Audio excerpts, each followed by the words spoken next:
welcome to another video. So my name is Vicky and welcome to Vicky Giraffe. So on here I'm showing you all camping, hiking, outdoor activities, some crafts as well along the way. But today what we're going to do is I'm going to show you how to put together a Trangia. So if you don't know what a Trangia is, it's a cooking device you can use when you're camping. So we're going to have a little look at those today and show you how to put it together and what type of things you can cook on it also.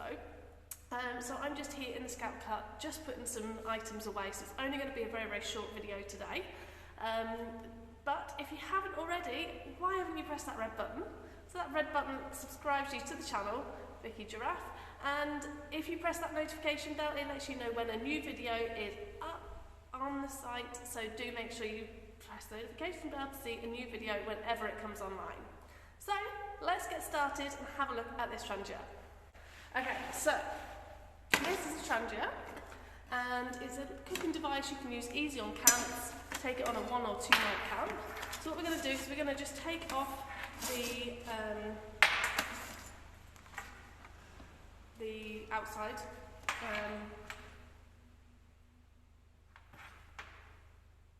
I'm just going to take off the outside apron.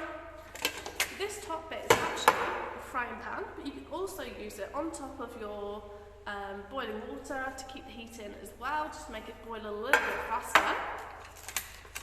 We've got a little kettle here, and you can see something yellow inside. Now, inside here is our mess tin. So we can put methylated spirit in there. It should be empty, let's have a see. Yeah, so what you've got is you've got a little cap first, which you can open and close. So that's empty in the middle. So that is so you can change how much heat is going onto your pan, whether you want it to simmer or boil. This mess tin has got a little lid on it as well, so a screw lid, just if there is any methylated spirits left over, which there is in this one, they can be stored safely if you're on your travels. The best way really to do it is if you put in how much you want to use and kind of burn it all off afterwards. So it means if you're backpacking with it, it's not going to leak at all, but it is in a plastic bag, and it is a screw top as well, which has a seal on it, so it shouldn't go anywhere. But just in case, or sometimes better just to burn it all off if you can, or just put a small amount in. You can always top up while you're cooking. So this in here, what goes in here is methylated spirits. We carry them in these special bottles. So these have a special device on the top of it to stop it spilling, which is great. So let's show you otherwise what else is in here. So we've got the kettle. So with the kettle, because the methylated spirits have been put in here, what I would do is I wouldn't use the kettle. Because it would stink of meth and you don't really want that taste with your cup of tea.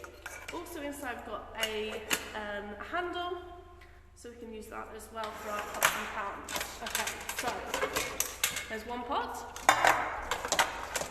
2 pots, and then here we've got 2 pieces of the Trangia. One has lots of holes in, that's going to be our base, so we're going to turn it upside down, and then this one, with the flaps going up, we're going to put it on top and it twists into place and that locks it. So you can see it's all locked together, which is great. So if you were to pull all these tabs up, what you could do is you could put your frying pan on top of there and it would cook, and you can use your handle to take it on and off, which is great. And if you put these inside, you've got your pans and they would just sit inside. But you could always use this as a bit of a lid to help your boiling temperature go up quicker in a shorter amount of time, just to make it boil a little bit faster, keeping all the heat in. So where does the methylated spirit container go?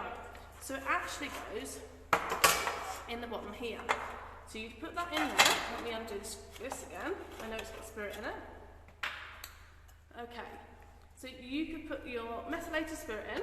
Okay, you can light it, and then you've also got this cap as well, so you can use this cap to put on it to see how much flame you want onto your pan, if you want it to boil really, really quickly, or if you just want it to simmer. You can use this as a bit of a guide, but you can also use it to turn off your flame also. So at the end of your cooking, you can put it over and this prevents any more air getting to it, which will mean that the flame will shut off and you'll put the flame out. So that's really, really handy to use. I always get my scouts to practice this before we go on camp, just because they get scared of the flames. There's no need to be scared of the flames, as long as you do things carefully and slowly and don't just chuck it on. You know, if you chuck it, it might not work. You might get your hand in the wrong way, so you just need to put it on carefully and it works a treat. So what we'll do is we'll put everything back together again also. There we are, put that back on there. Okay, so this is going to turn upside down to put it away. Okay, we're then going to put this one inside, open the flaps up, going to put the big pot in, the little pot in, with the kettle. I've made sure that the mess tin is nice and screwed on tight, put the cover on top, wrap it in the bag, nice and secure, and it's going to go in the kettle along with the handle there, in there together. That is then going to go inside the box. Put the tabs down, frying pan on top, and then we're just going to wrap it all up as well. So, while I'm doing that, there we are. Okay, so I hope you've enjoyed this little video of how to put a Trangia together. It's just a very, very quick 5-minute video, just while I'm in the Scout Hut unloading kit. If you do like the video, make sure to give it that nice big thumbs up and subscribe just below, and I'll see you soon for another video. Bye.